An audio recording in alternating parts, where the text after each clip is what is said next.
what's up, everybody? Welcome to the show. So glad you could join us just to tell you a little bit about what we're going to do here. We are talking about the Birds, the Philadelphia Eagles, all 52 weeks of the year. So not just about in-season and what happened, but off-season, free agents. We're going to track that, NFL draft, and we're going to talk about other stuff in the NFL and a little bit about some other sports as well, whether it be baseball, basketball, even a little wrestling in there. But before I continue, let's introduce ourselves. My name is Sheik. This is AJ, King Arthur over here. And we really love our Philadelphia sports. Even if we're not in love with what's going on right now. As you can see, we're not wearing some current stuff. I'm worrying about the glory days of which seems longer than just a few years ago. And got the throwback going on back to the Kelly Green days because if you watch the Eagles and Rams game, I think that sums it up. Yes. But we'll start with, I think, unfortunately, is the shorter version of this, and that's what went right. So I'm going to start off, and I want you to kind of comment on this. Because the one big thing that I saw that looked way different, and there's obvious reasons for that, the offensive line looked a lot better. Would you agree? Yeah, absolutely. I think with Lane coming back and helping that rookie or there at left guard, the prior week against Redskins defensive line, which is vastly improved and actually could be arguably one of the top 3 defensive lines in the league, in my opinion. And you had 2 rookies that had never even stepped foot into an NFL stadium before. Which is crazy that Driscoll and Hedberg had never stepped into the league. Right. Or into a stadium even as a kid. Right. That's wow. It's nuts. Yeah. And it's obvious that Lane, made such a huge difference. And I thought they did an amazing job on Aaron Donald. He's going to have some presence. I look at him almost like a receiver that's going to get his. Mm-hmm. He's going to get his pressures, but he didn't create havoc or anything like that. At least I didn't think so. Once again, what's crazy is, which I never knew was a stat until I watched that game, and I thought they put the kibosh. I thought they actually put the kibosh on it because I thought when they said this that he was going to end up with 3 sacks, and it was crazy to think that as many times as the Eagles and the Rams have played, especially since 2017, they've played every year since, and Aaron Donald has 0 sacks. Mm-hmm. 0, whether Nick Foles is at quarterback or Carson. And that's bananas. This team definitely, if you notice, and I feel this way, when it's the real big name guys, the offensive line seems to step it up. The only guy, oddly enough, that no matter who's in there, they don't step up for is the guy that we saw 2 weeks ago, Kerrigan. Right. But everybody else they seem to really handle pretty well over the past, I'd say, 4 or 5 years. Yeah. The other thing that I thought was a big positive was special teams. They forced a fumble, Yeah. Our punter's doing great. Which, don't want to discuss that. But, it does help out tremendously. In special teams, DiFilippo has been doing a very, very nice job with special teams. DiFilippo? Isn't that the special teams?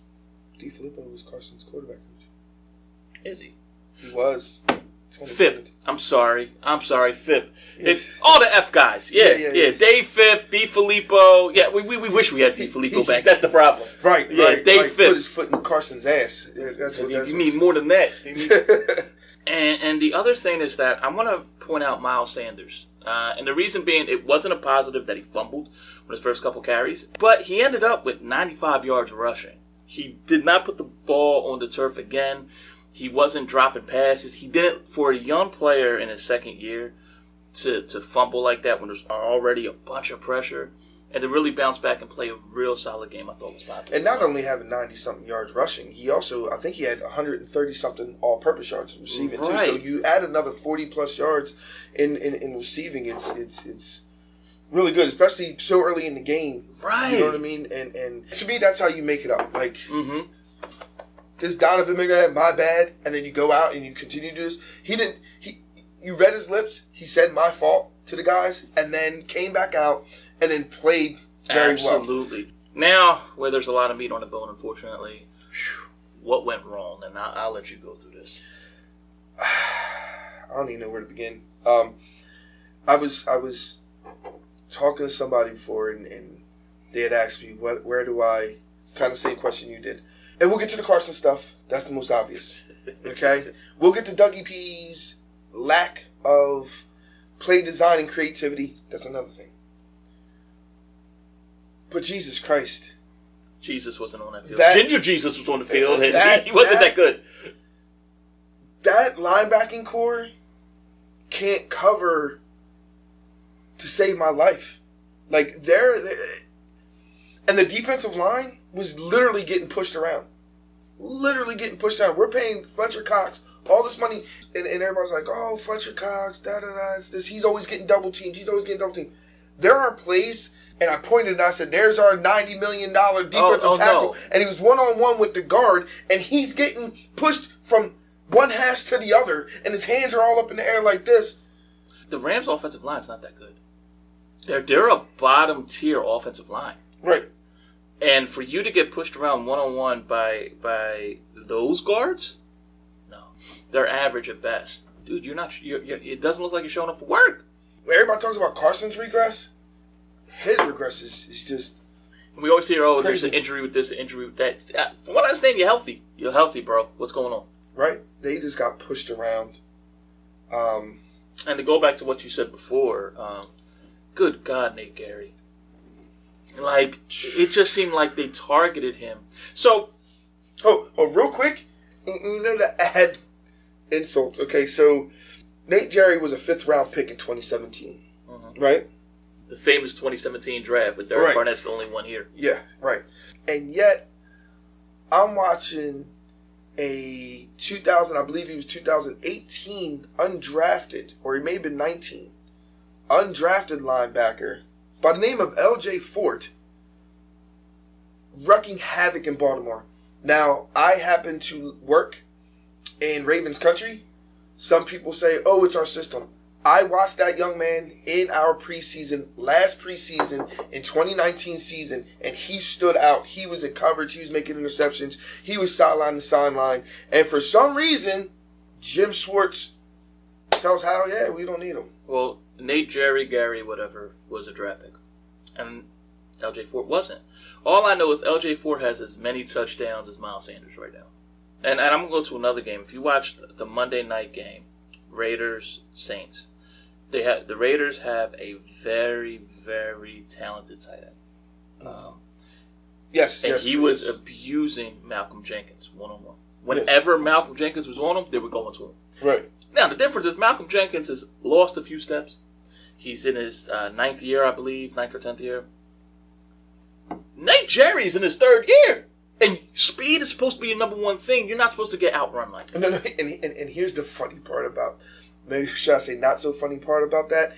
It's not, he came out of college as a safety. Right. Or his 4th year. I'm sorry, it's 2017. Yeah, so he came out of college as a safety. Coverage should at least be his strong suit. Right. Against a tight end. And what made it worse is, and it's not like, okay, all right, well, the Rams, maybe this kid's emerging. Yo, my man got schooled by a converted quarterback now playing first year playing tight end in the week before. And Logan Thomas. So. And it's just like, bro, like, and then Schwartz, first of all, I feel gets off way too easy. I think as a fan base and as a media outlet, I think we emphasize so much on Doug, Howie, and Carson that he just goes under the radar. But by far, he has been the most stubborn. And people can say, oh, well, 2017 season, he helped us win a Super Bowl. Yeah, but he had a hell of a defensive line. Not to mention, our offense that year was our best defense. Because we were nonstop scoring either 7 or 3 points nonstop, and it forced teams to almost become one-dimensional with us. Okay, so that was, but then once some of that went away, and you actually had to show your moxie as a coach and put your players in the rest of the season, he has not been successful. And the crazy thing is that when we were in that man coverage last week, they were running the ball down our throat. Nate Gary couldn't keep up with the tight end. This. And then we went to zone. And it worked. And then as soon as the Eagles, sorry not to cut you off, but as soon as the Eagles get within striking distance, he goes back to man again. And the one thing, and I don't want to talk rumors, But this whole idea that Jim Schwartz wants to be a head coach, is not getting a head coach offers, and is undermining Doug, that thing has been around for 3 years now. Okay, actually longer than that. No, since 2017, so 4 years. Before that, it came in of that when Dougie was hired. I remember Dougie's press conference to get introduced as the Eagles head coach.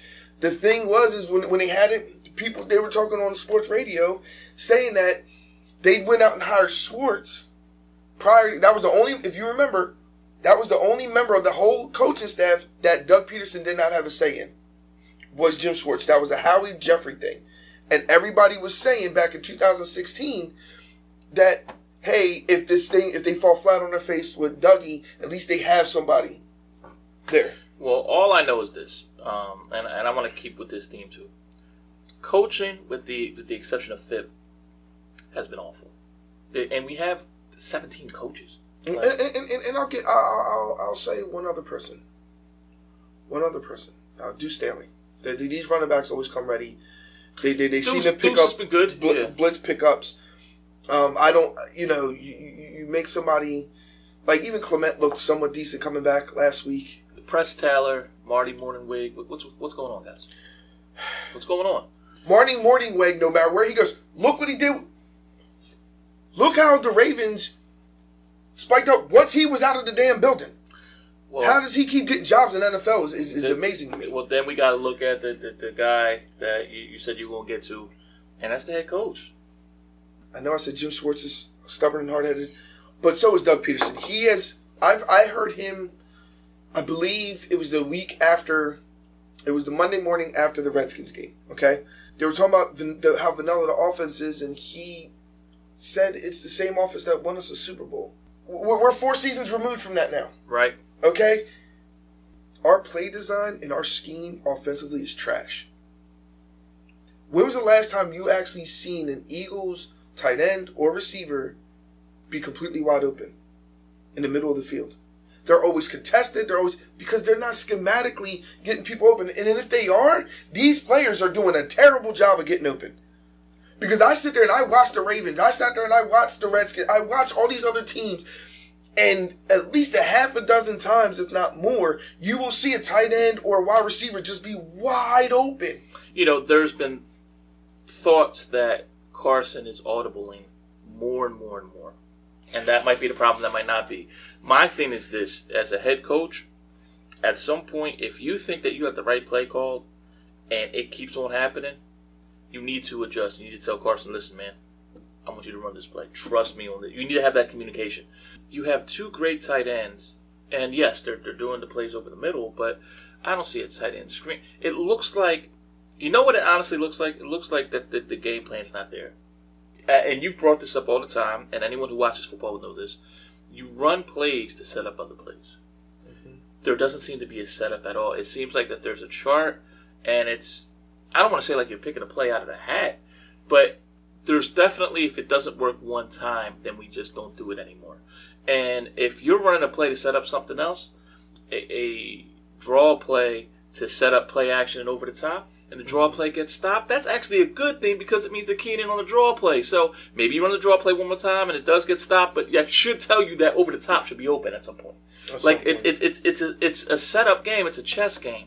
I personally believe that, I get it, he called the plays before, but I think DeFilippo and Frank Reich were engineering. They were the engine and the transmission while he was the driver of that. Right. And of that car in 2017. And since then, it's just been a debacle. I know the big thing that we want to talk about as well is Carson. I think if you follow the Eagles, Carson is beginning, or just football in general, Carson's getting beat up nationally, locally. I don't know if we have to go too deep into Carson right now. Unless if you really want to. No, I just got a few things. Like, there's some things that's going on with Carson. First of all, I believe it starts with coaching. I don't think he's getting coached right.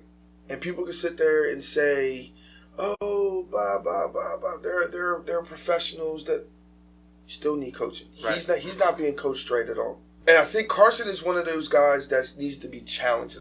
From what I'm reading and things like that and what has gotten leaked out is Grow. Like, actually, Carson knew more than Grow. You get what I'm saying? So Carson really didn't have the respect for Grode that he had for D. Filippo and Wright. Mm-hmm. And then it seems like it's happening again. So there's one thing with Carson. Number 2, I am a Carson Wentz fan. I have been on the Carson Wentz bandwagon. Carson Wentz needs to knock off the fucking hero ball.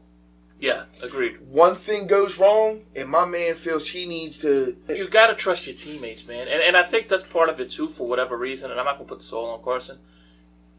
You could tell Carson is not trusting the play calling. He's not trusting his teammates, and he feels the need. Now, part of that also has to do with the fact receivers aren't getting open. Tight ends, the only time you ever see a tight end catch a pass is over the middle. You're not trying to do anything with Ertz and Goddard. He started to involve Miles Sanders a little more with the backfield passes and stuff like that. But come on, man, it's stale. And Carson has regressed. His accuracy, his decision making, 100% is mind boggling. Prior to that, he started the game off. He actually didn't look that bad. Carson got into a little bit of a rhythm. Okay, and he was actually playing really, really well. The offensive line is protecting him. He's bringing us back. Blah blah blah blah blah. We get into a drive where we're actually going to take a lead. And you force it to JJ, and why you did that, I don't know. Force it to JJ, double coverage, and here's the thing, I don't know how tall JJ is, 6'4", 6'5", some shit like that. Okay, he's not a small receiver. He has a big passing window. When you have a guy here, first of all, he should never did it. Do the pass, period. But if you're going to throw that pass, what I would say, put it in a place where only the receiver can get it. That thing should have been up here. Right. What are you seeing? Yeah, and listen, did you need to take more shots downfield? I believe that, but you have 2 speedy receivers in Deshaun and Rager. Hightower's not the slow guy either. He's super fast as well. But he's not seeing the field. In week 1, Hightower got a lot of snaps, right? Uh-huh. He had a couple catches, but he also had a couple drops. Right. But at least the motherfucker's getting open. Right. J.J. Arcega-Whiteside has, I forget how many snaps. I think he had like 28 snaps in the first game, and I think he had like 20. The man has like 50, 60 snaps in 2 games. He's averaging one target a game. Right, and I think he had... And it's an interception and a drop. And an interception and a drop. Bro, at least I could take that from... At least Hightower gets open. At least Hightower was getting open. So it's crazy. So you want bad news, good news? Sure, why not? Good news, we're going to see a lot of offensive creativity this week coming up. Bad news, it's going to come from the Cincinnati Bengals. You want to see some offensive creativity? Watch the Bengals. Because what they're doing with Joe Burrow and what they're doing with Joe Mixon and what they're doing with that receiving core that they have and their tight end, you're seeing the creativity. And you're watching, already in 2 weeks, that rookie blossom. And it's going to be a way harder game than I think it's going to be. I agree with you. I think we're going to get some false bravado. I mean, I don't know. I guess any little bit helps, I guess. Well, I definitely... I know you're not a betting man, but I will say this. When the line comes out and people who, that's what they think is going to be, who's going to win, who's going to lose. The Eagles were a touchdown favorite. Mm-hmm. The way the Eagles are playing right now, they should not be a 6-point favorite against anybody. This is going to be a really close game to me. And I don't see how you could think that the Eagles are a touchdown favorite. That's just going to win, but they're going to win by a touchdown. First of all, they're the Bengals. Number 1. I can tell you why. First of all, they're the Bengals. Number 2, I don't care how bad Carson's playing, he's not flipping Tyrod Taylor. I mean, listen. I see the Eagles. Here's the thing. Outside of, they're still young. They got a young coach. I think the Eagles are going to put a pressure on them. I think the Eagles are going to win this game. But I agree with you. It's not going to be like no 31-10. No, you get what I'm saying? It's going to be like a 20-13 game or 20-14 game. I think we're going to see a lot of Miles Sanders. So I'll start with this. Cincinnati Bengals offense. Joe Burrow's still a rookie, showing a lot of promise. Mm-hmm. Joe Mixon hasn't done a whole lot in Giovanni Bernard, but they are dynamic. But A.J. Green, Tyler Boyd, John Ross, and T. Higgins, those are 4 pretty decent receivers there, and your secondary, which was a positive in week 1. I mean, that whole defense looked bad.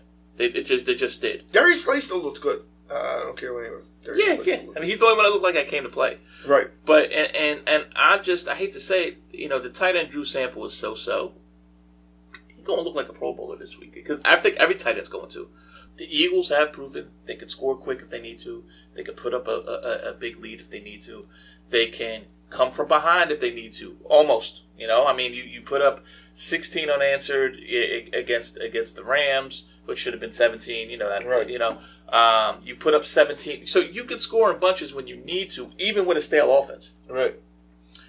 If you go down 10-0, that's where, as you said, The Carson hero can't play hero ball. Yeah, And he has to stay. someone needs to be able to pull Carson aside. I don't know what he needs, but say, calm down. Maybe this is where, I don't know if Doug needs to yell at him, that whole get your head out of your ass type thing. Or if he needs to give him the Holmgren Favre thing, because no matter how good Favre, even after Favre won back-to-back MVPs, Mike Holmgren still dug in his ass. Right. Oh boy, I think it's a game that you thought was going to be easy. It's going to be a lot tougher, and we'll get into scores and stuff in a second. But bottom line is this: Bengals offense is very creative. The Eagles offense right now isn't. Mm-hmm. The Bengals defense doesn't have the talent, but they do have some pretty nice schemes going. The Eagles defense, I think, has a lot more talent, but they have glaring holes, and not for nothing, the defense is a little stale too with their scheme and stuff. So. There ain't nothing stale about getting blown off the ball. You're right. That's just hat on hat, and you're just getting blown off the ball.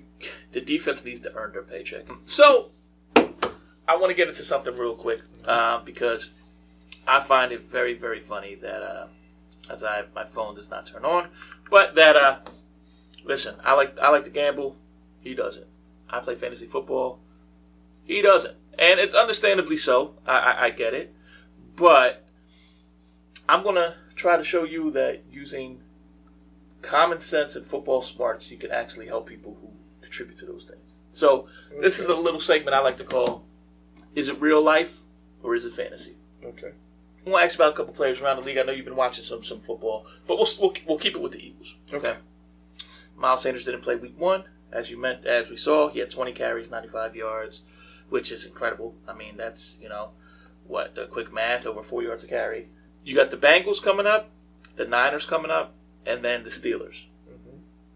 Do you see Miles Sanders having huge games against all three? When I say huge, over 125 all-purpose yards. Yes. Why? Because nobody else is going to.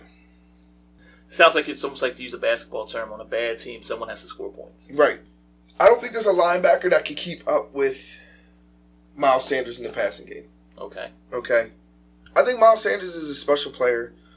I said that even after week 1, even though he had a mediocre week 1 last season, and a certain somebody felt that he was getting ready to be a bust, called him the second coming of Kajana Carter. Listen, I heard he was the second coming of Saquon Barkley. I don't know who said that. I said the second coming of Brian Westbrook, and then by season's end, this dude was looking online to see how much of Sanders' jersey was going to cost. For you. For me. Yeah, okay. But anyway, Sanders is a special player. Do you agree?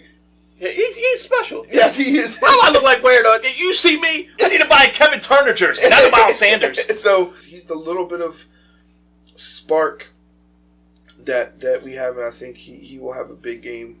All right. So outside of the NFC altogether, I want to ask you have a friend who's a big Los Angeles Raiders fan. Mm-hmm. Oakland Raiders fan. Las Vegas Raiders fan. They're Raiders. So, have you watched the Raiders at all? No. No, you haven't watched the Raiders at all? At all, no. Okay, so this is going to be kind of fun. I saw some highlights. Highlights, but I haven't sat down and watched the Raiders. So, Derek Carr. Who I've liked. Okay, I've always liked. He played a very bad team in Carolina. Mm-hmm. Played a very good team in New Orleans. Mm-hmm. They've won both games. Mm-hmm. 4 touchdowns, 0 interceptions. Against Carolina, a rating over 100, 107.5. Against New Orleans, even better, rating of 120.7. Mm-hmm. Do you think Derek Carr continues to have this kind of season where he could be a fringe Pro Bowler? Yes, and here's why. Okay, so a couple years ago, I think actually it was 2017. The Raiders were on a magic carpet ride. He was balling out, got hurt. 2018, he came back almost kind of like Carson-esque. Okay, looked bad. But sometimes it takes, like, as far as calendar months go, almost 18 months to recover from that type of injury that he had. Okay? 2019, it was just like, hey, this might be a little too old for you, but it was an old furniture commercial, and the guys come, hey, where'd everybody go? That was Derek Carr, right? New coach, new GM, everything. With that being said, now he's fully healthy. Has been in the system longer than a year. You know what I mean? And I just think that's what it is.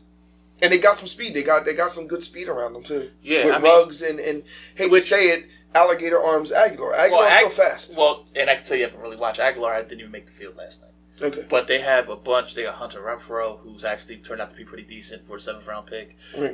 Ruggs didn't do that much, but he's using his tight ends. He has some very. But Ruggs takes with his speed, and it's sometimes sure, yeah, absolutely. And this is why I don't like fantasy is because people go, oh, he didn't do much because he didn't touch my fantasy points.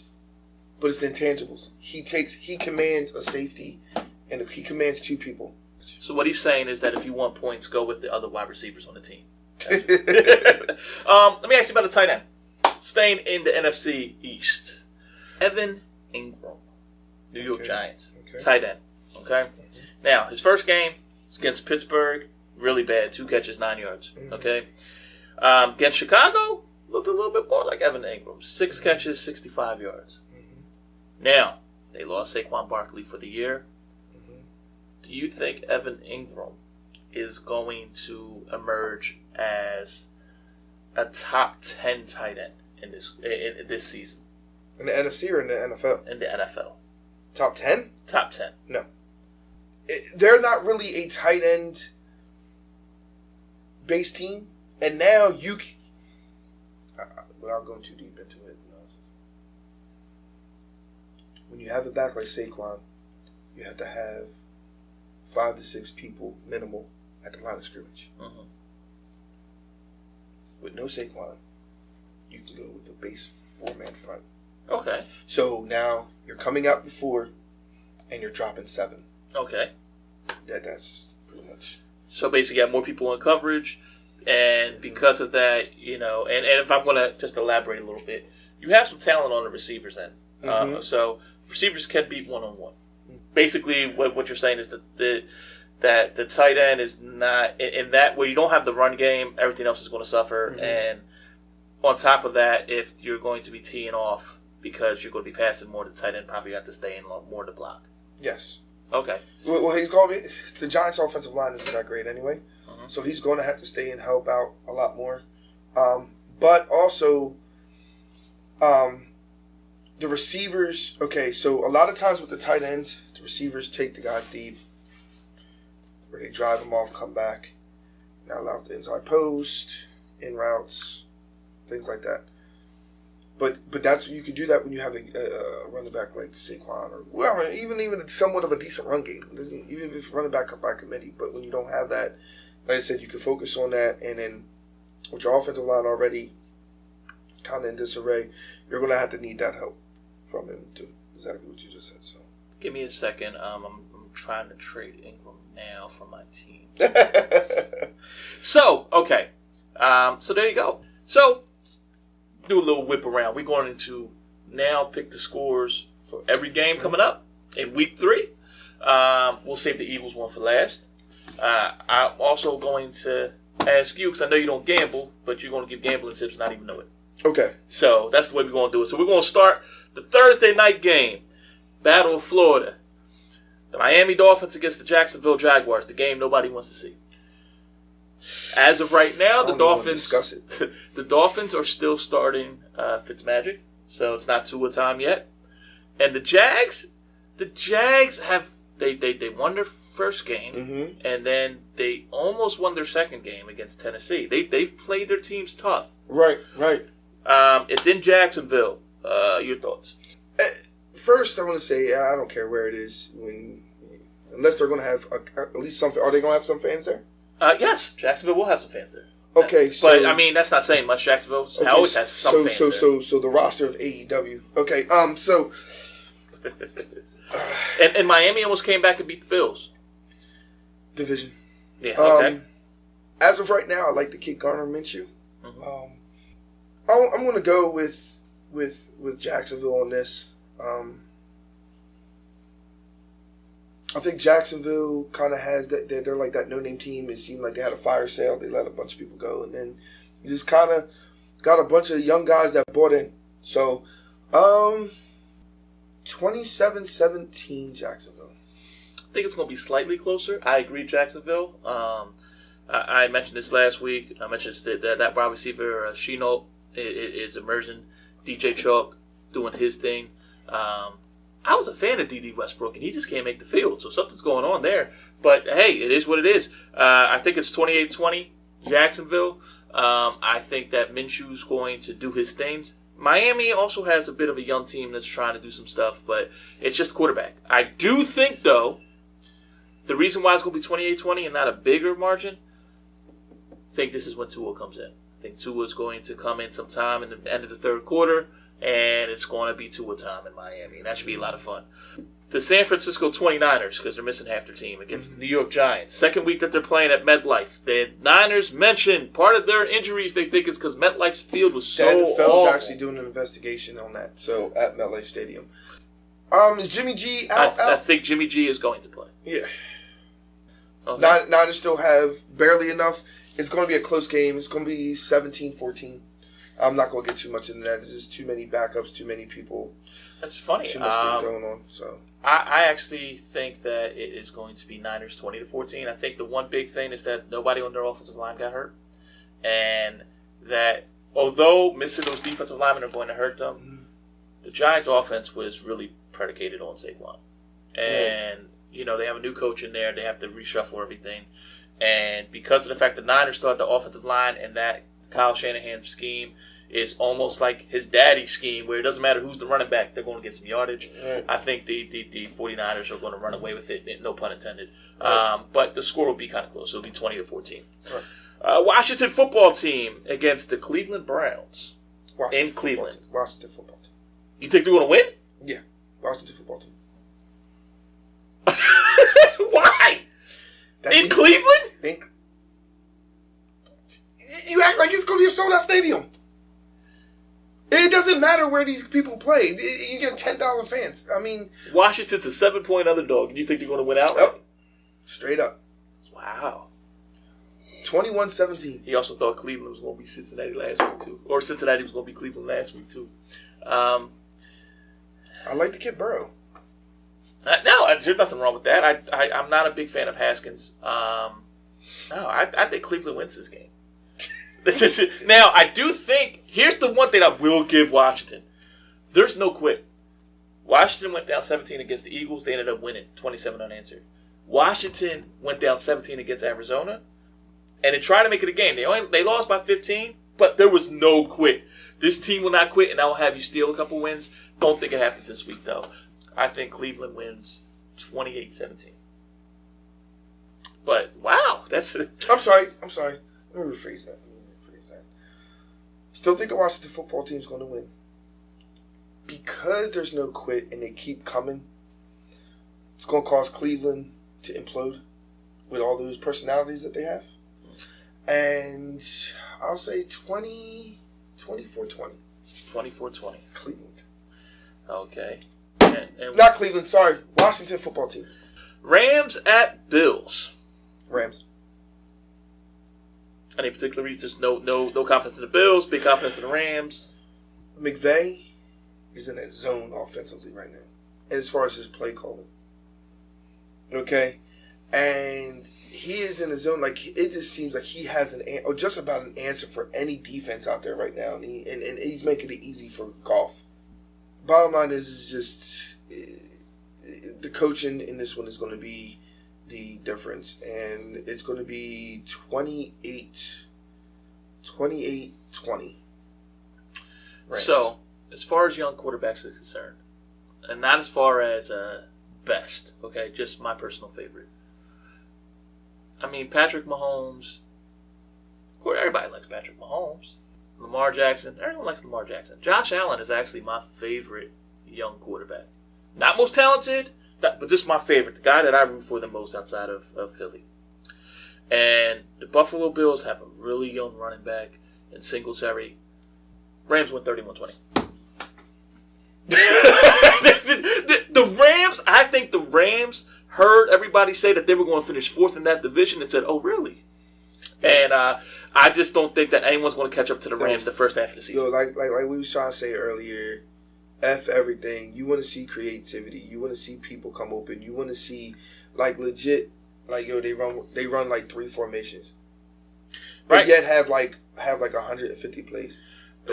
Matter of fact, because McVay, you know what I mean? I'm so confident. The Rams are going to win by at least a touchdown, but I think by 11 points. If you're a betting person, jump on the Rams right now. The Rams are actually getting 2.5 points. Mm-hmm. Jump on them right now. Another game, interesting. 2-0 Raiders against the 1-1 Cam Newton's New England Patriots. Cam has looked really, really good. And I think it's because of the fact of coaching, man. Belichick changed his whole offense. Josh McDaniels is doing what Cam does best now. He's doing a lot more with his legs than his hand or with his arm. But, Edelman is still having a great season so far. I think they need more out of their backfield. Cam, I think, is their leading rusher. But I think this is the one where New England takes on a really good team, and they kind of dominate. The score isn't going to really say, but I think there's just not going to be a question that New England's going to win this game from start to end, and I think New England is going to win 30-23. I agree. New England's definitely going to win. They didn't completely change their offense. What they did was what any good coach will do. They molded their system to fit their player. So it's still the Tom Brady offense that they ran in New England, except for they just added some QB bootlegs. And so what with Brady, where they gave Brady the 4 or 5 different reads, they give Cam Newton 2 reads, go. With that being said, yeah, it is nothing against the Raiders. I like Derek Carr. I like what they're doing. But you think he could possibly be a Pro Bowler this year? He could possibly be a Pro Bowler. But I'm just gonna rock with New England on this one. I'm gonna say 30. I'm gonna say 31-20. Quick trivia: who won the MVP last year? Lamar. Who won the MVP 2 years ago? Oh yeah, Patrick. Who won the MVP 3 years ago? Brady. And let me tell you, the Texans are grateful they're not playing Brady because they played the other 2 MVPs the first 2 weeks and are 0-2. They are playing Ben Roethlisberger in Pittsburgh.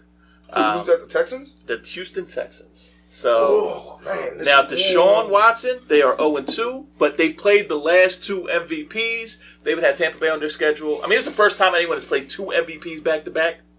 And Deshaun Watson is starting to have the same problems Carson's having with the hero ball.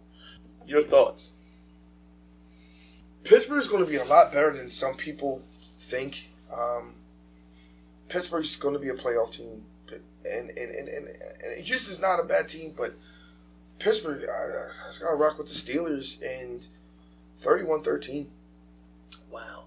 I'm thinking butt whooping. We are doing total opposites of this one. I agree with everything you said except for the score. I think this is where Houston, they're kind of in panic mode a little bit. Houston's defense is not as bad as it seems. They just played the last 2 MVPs.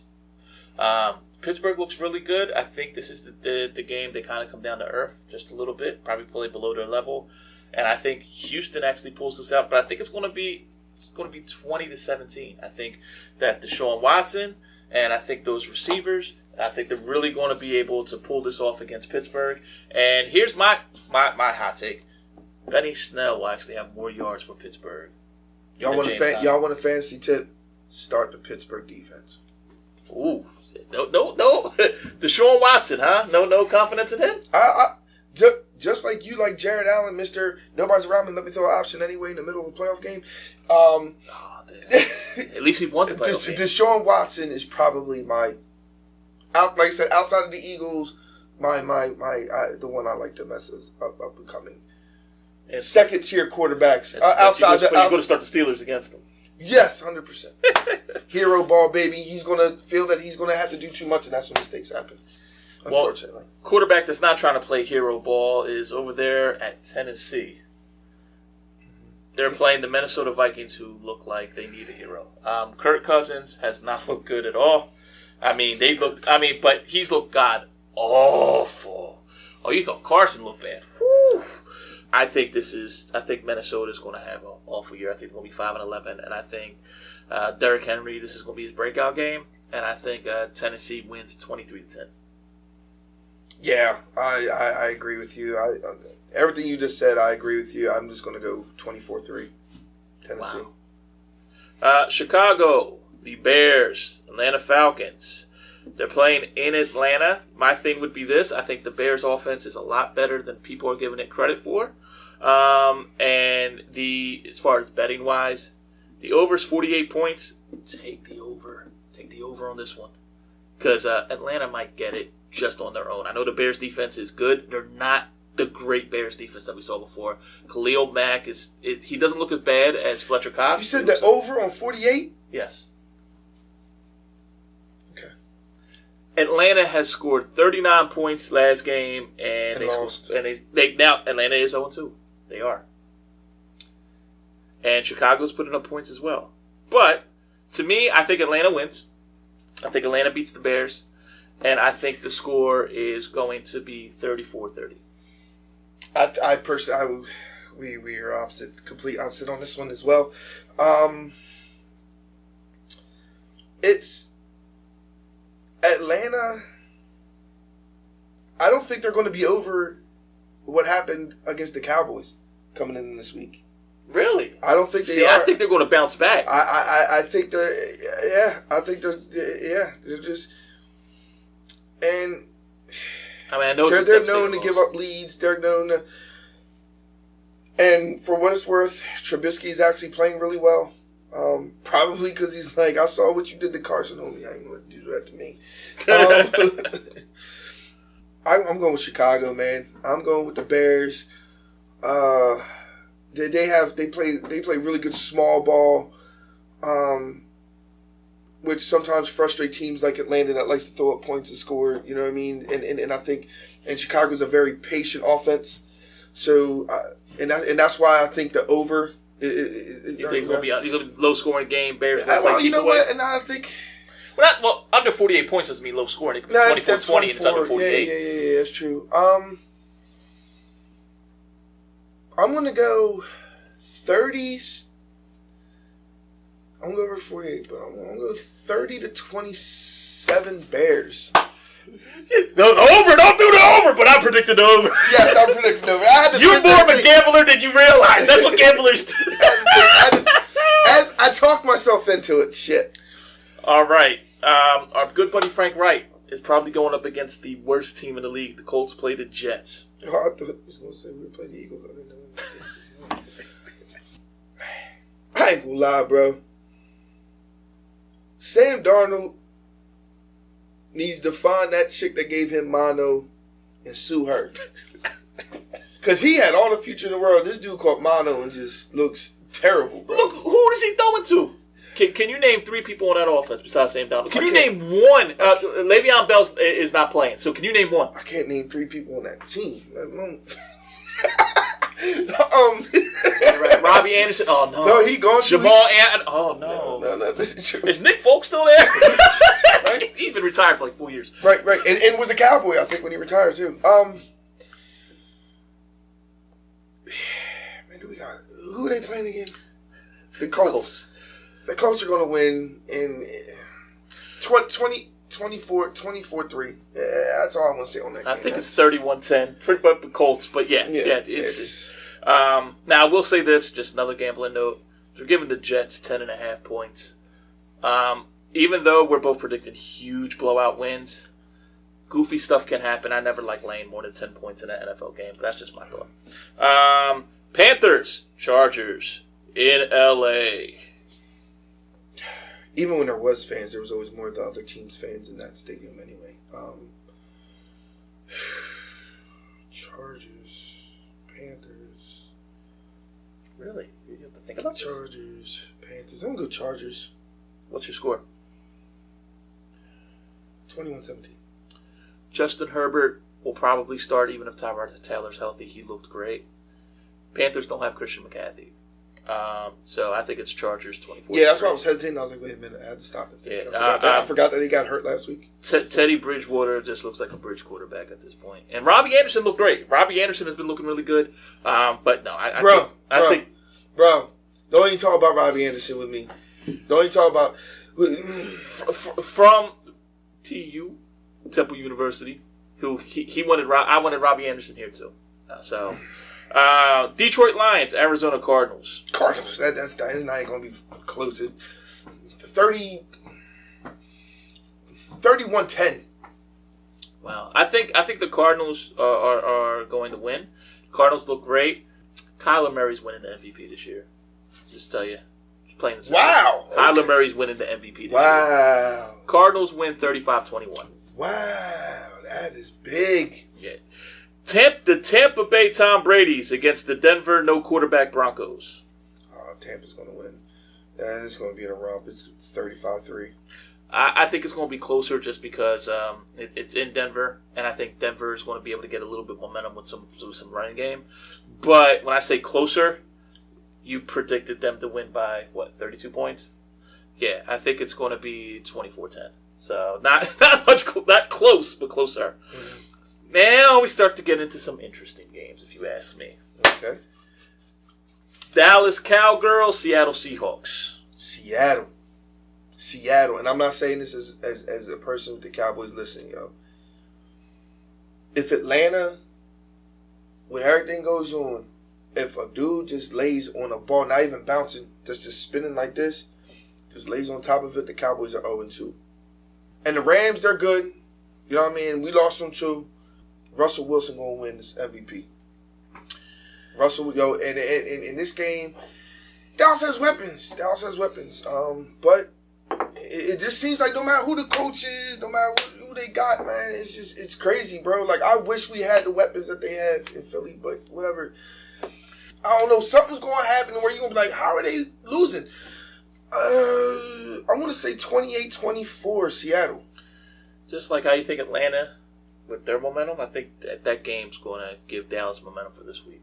And I think that Russell Wilson will not win the MVP. This will be one of the games why.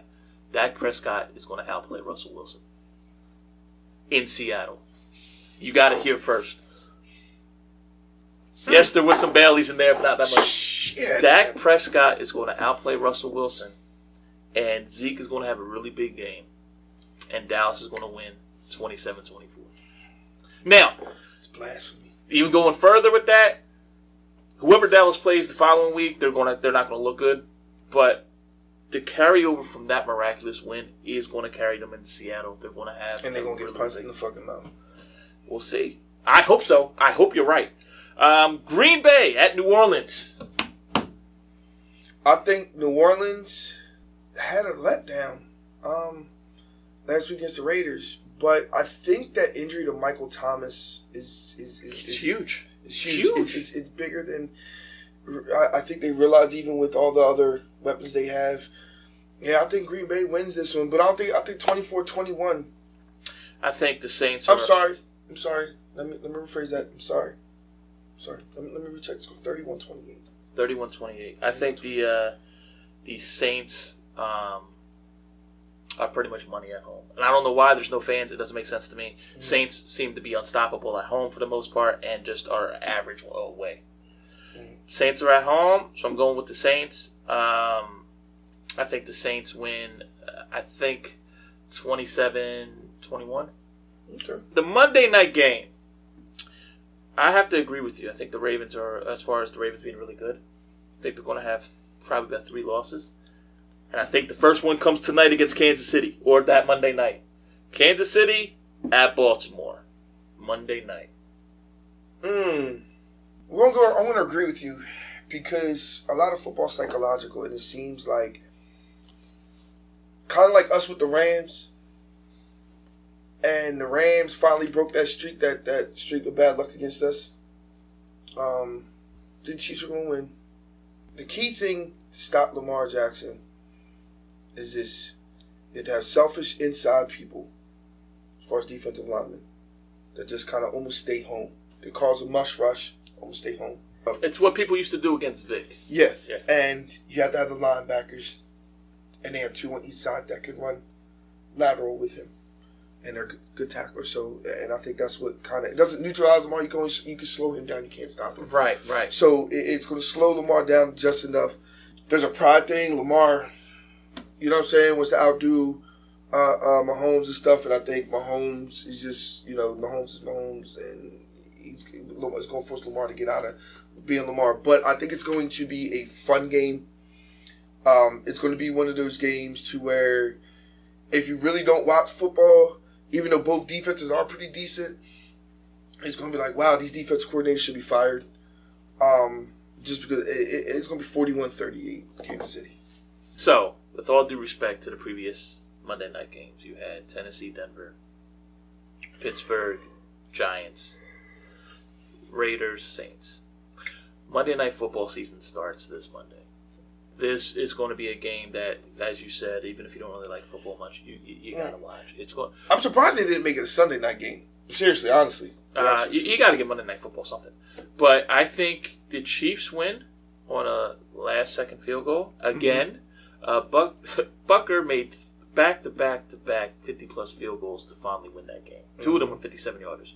I think it's 27 of 24 Chiefs. But I think what's going to happen is people are going to be a little surprised about the Ravens' defense if you don't follow them. If you do, you're not going to be surprised by that.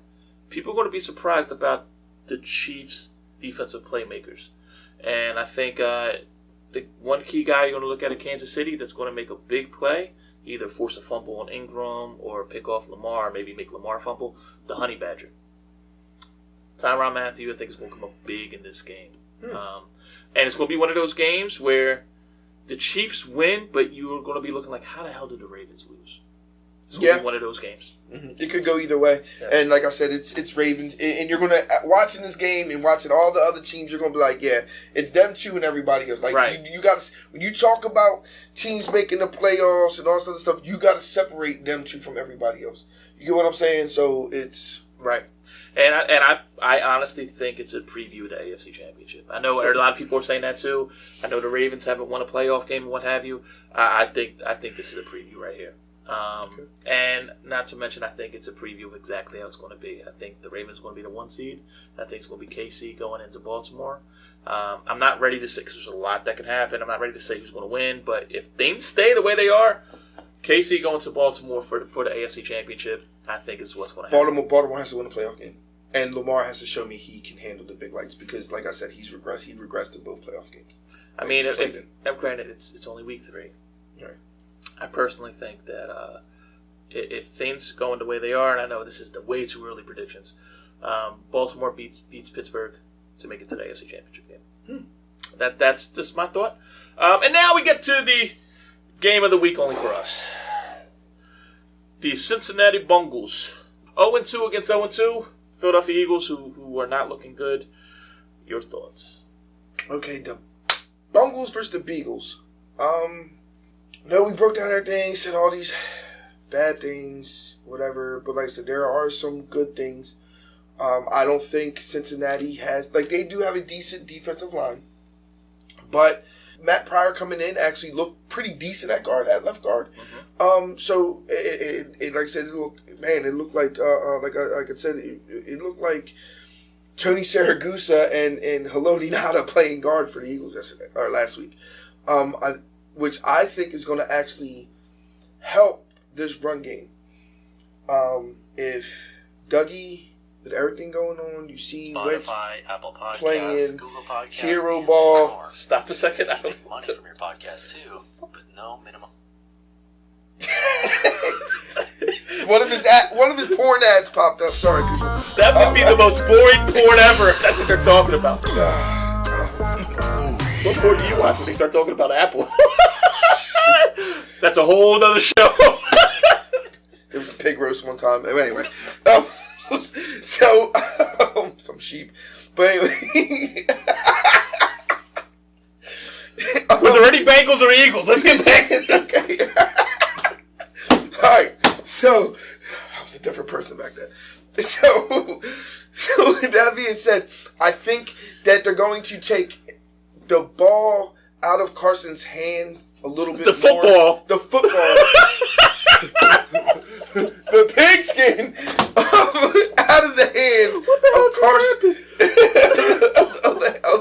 of Wentz a little bit. But I think you're going to get a heavy dose of my boy 2-6. Which is going to neutralize. I think Burrow is going to, you know what I'm saying, is going to keep him off. I actually think the Eagles are going to play small ball. And I think with having a young rookie quarterback, I think Schwartz, I can't stand him. I think he's going to actually have somewhat of a decent game plan. And I'm going to go 24-20 Eagles. I think it's going to be a shootout. Wow. I think that you're right. I think you're going to see a huge dose of Miles Sanders. But I think you're going to see Deshaun Jackson get a touchdown. I think you're going to see Rager get his first touchdown.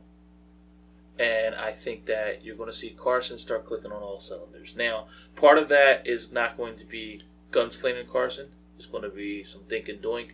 I like to call it the Bill Parcells type of rule. If you ever watch Bill Parcells football, it's a lot of small ball, and once they hit the 50, they go for their shot. Mm-hmm. So I wouldn't be surprised if you. What helped them beat the Bills many years ago in the Super Bowl? It's what helped them a lot. It's what helped that Bill Parcells Patriots team actually make it to the Super Bowl too. But I'm not saying Deshaun going to catch a bomb or regular will catch a bomb for a touchdown. But they got to take a little bit more shots downfield. They got to be smart about it, and I think that you're going to see a lot of swing passes because those worked out well. I think you're going to see a little bit more creativity with the tight ends. I think it's going to be 38-31 Eagles.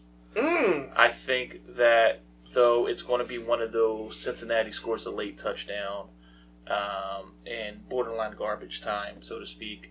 But we're still going to be concerned that they might make that comeback. So I think really it's going to be, 38-24, they score a touchdown under 2 minutes, much like what they did against Cleveland. I hope you're right for that aspect. Because I already have a bad heart. I don't think I could take another. At least last week, watching that game, I kind of, it was like, yeah, we getting our ass whooped. Well, keep on watching those pig roast sheep Pornhub videos. Your heart can't be that bad. I didn't say I watched the video. I was involved in it. But anyway, that's another story for another time. But, yeah. Okay. Well, on that note, anything else you'd like to add? PG-13. Yes. Adult be Paul George. All right. Yeah, I don't know. I just, like I said, the Eagles are going to win, but it's going to be false bravado. So. Well, on that joyous note, we'll leave it for this week. Go Birds. We're going to, keep up a little bit with some of our predictions and stuff as well. I think some really key things that we mentioned is, what was it with the Falcons game that you mentioned about the don't take the over, but we both predict the over. Till next week, let's hope we're celebrating a Birds victory next week. Have fun. If you do gamble responsibly. If you do play fantasy, have a little reality in there. And just have a good week.